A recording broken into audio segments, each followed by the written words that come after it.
रूपम मधुरम तिलकम मधुरम रूपम मधुरम तिलकम मधुरम ओ मधुराधिपति रखिलम मधुरम मधुराधिपते निखिलम मधुरम तरणम मधुरम तरणम मधुरम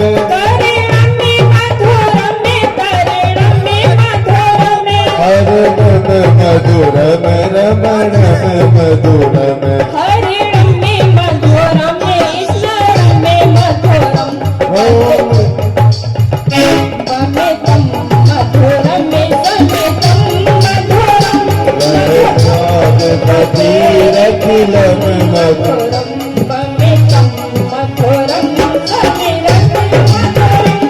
मधुराधिपते निखिलम मधुरम दूजा मधुरा माला मधुरा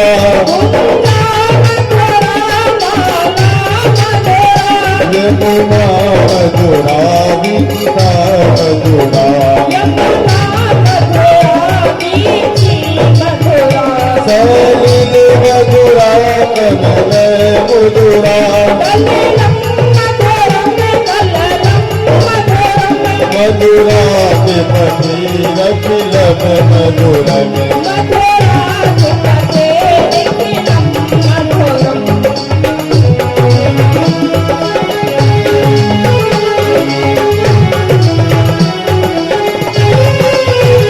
गोपी मधुरा लीला मधुरा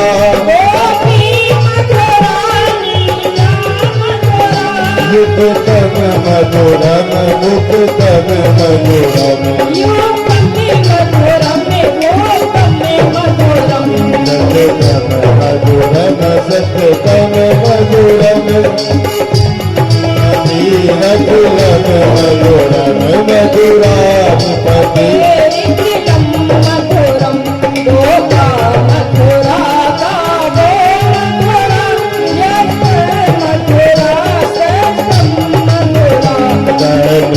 मधुरा मलिक मधुरा मधुराधिपति रखिलम मधुरम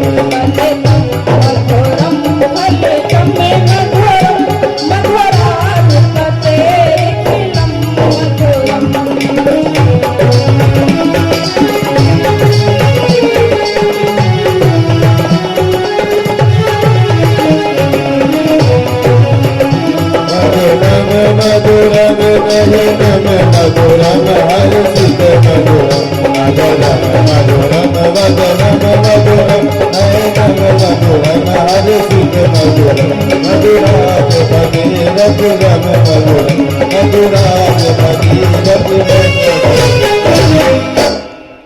बोलिए गोविंद भगवान जय हो बोले श्री राधा रानी सरकार की जय हो। तो मैया आज आपके ग्राम दिवस गांव चूरू में सप्तम दिवस की बेला प्रारंभ हो चुकी है।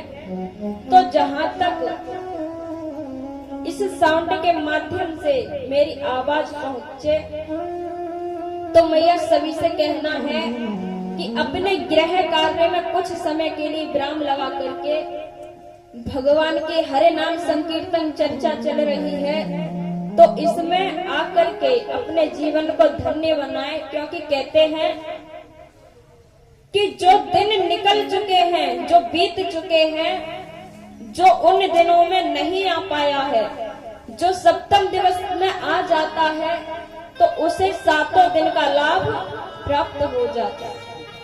तो इसीलिए कहना है कि सभी लोग जल्दी से जल्दी कथा पंडाल में आने की कृपा करें। बोलिए गोविंद भगवान की जय हो।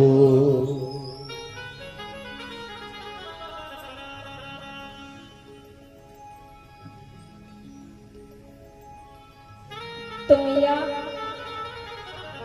कल छठवें दिवस की कथा में कहाँ पे विराम लगाया था हमने और आपने कहाँ तक सुनी?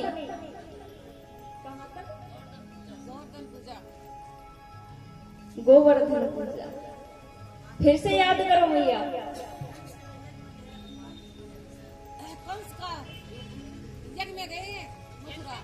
बोलिए गोविंद भगवान की जय हो। तो कल श्रवण किया कि भगवान कन्हैया किस प्रकार से मथुरा नगरिया में जाते हैं, कि मामा कंस ने यज्ञ रचाया है, धनुष यज्ञ की खबर आई है। तो उसमें भगवान कन्हैया और बलराम जी को बुलाया है। तो अक्रूर जी महाराज लेने के लिए आए हैं, तो ले करके मथुरा नगरिया में पहुंच जाते हैं। जब पहुंच जाते हैं तो भगवान पहुंचे हैं, तो वहां पे मथुरा नगरिया के सभी लोग देख रहे हैं कि देखो कितने सुंदर छोटे छोटे बालक आए हुए हैं, कि लेकिन ये कंस है, ये बड़ा ही बेरहमी है, ये इन बालकों को मार देगा।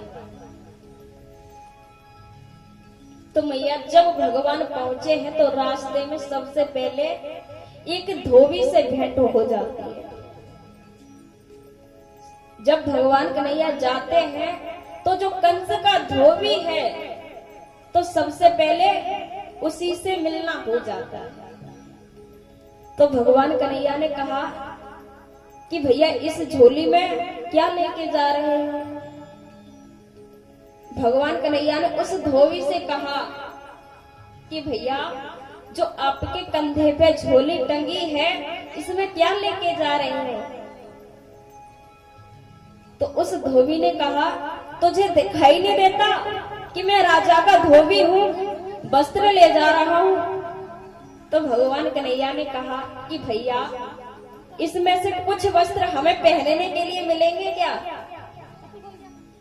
कि मामा कंस के यहाँ हम भी जा रहे हैं, क्या हमें कुछ वस्त्र पहनने के लिए मिलेंगे? तो वो धोबी कहता है अबे गवार, तूने बन बन में गाय चराई है, तेरी क्या औकात? इन वस्त्रों को पहनने की तेरी क्या औकात है? तो अब भगवान कन्हैया कहते देख भैया अगर तू सीधी तरीका से दे दे तो कुछ ज्यादा ही अच्छी बात है। कहते हैं ना कि भैया कि जब घी टेढ़ी सीधी उंगलियों से नहीं निकलता है तो टेढ़ी करनी पड़ती है। तो भगवान कन्हैया कहते हैं कि देख धोबी भैया तो अगर सही तरीके से दे दे तो कुछ ज्यादा ही अच्छी बात रहेगी। तो धोबी ने कहा कि तू भाई तूने बन बन में गाय चराई है, तूने माखन लूट लूट के खाया है, गोपियों के संग में तूने रास रचाया, तेरी क्या औकात है इन वस्त्रों को पहनने की? तो अब तो दाऊ जी हैं बलराम जी, वो कहते हैं कि भैया तू अगर तू बोले तो बता अभी ले ले। भगवान कन्हैया ने कहा कि भैया एक बार फिर समझा के देख लेने। तो भगवान कन्हैया कहते हैं कि भैया वस्त्रों को दे दो तो कुछ ज्यादा ही ठीक रहेगा। हम भी मामा के यज्ञ में जा रहे हैं, हमें मामा ने यज्ञ में बुलाया है, हम भी जा रहे हैं। तो वो धोबी कहता है कि तुम्हारी कोई औकात नहीं है।